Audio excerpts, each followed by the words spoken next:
Now I'm 14, 15 years old. We went to Los Angeles. This is the part of my life that, like I said, things started really changing.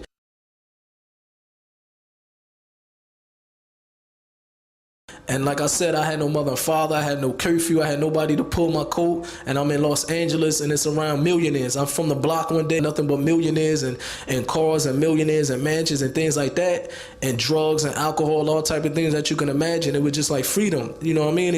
We thought we was on top of the world. So when we went to Death Row Records, I really kind of spun out of control. I started getting real heavy into alcohol and things like that, man. Every night partying, we started getting to that level.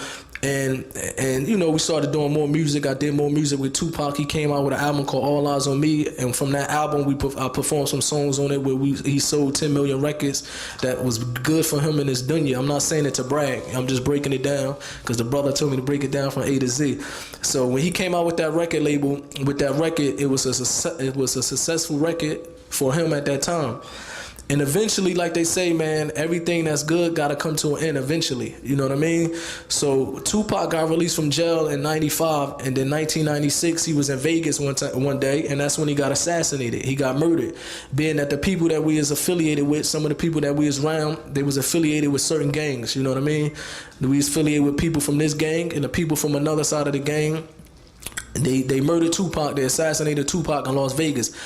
At that part of my life, things changed because, like I said, Pac was like a father figure to me. He really was like a brother figure. He was one of the dudes that I really can say that when he was living, he was trying to keep us under control. He was trying to do good deeds. But as a Muslim, man, if your deeds not according to the Quran and the Sunnah, then it will be rejected if it's not according to the religion of Islam. But at that point in my life, I didn't know nothing about the religion of Islam. I just knew that the people around me, Pac, he was a real good brother. He took me out of the hood. He took care of my family, and now that he's gone, I started thinking. I was about 16 years old, 17 years old, and I said, I don't want to go back to Jersey.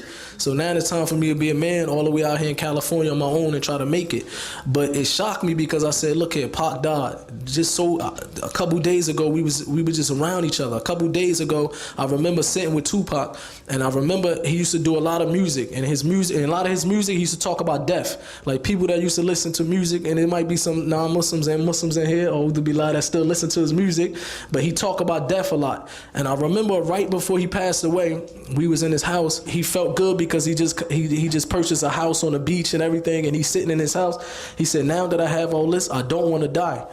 He said, I know all the time I had this thing in me where I wanted to die. All my music, I talk about death. He said, to be honest, now I don't want to die.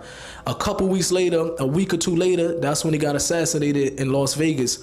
So just remembering that, and I remember his saying, I said, man, I remember he saying that he don't want to die.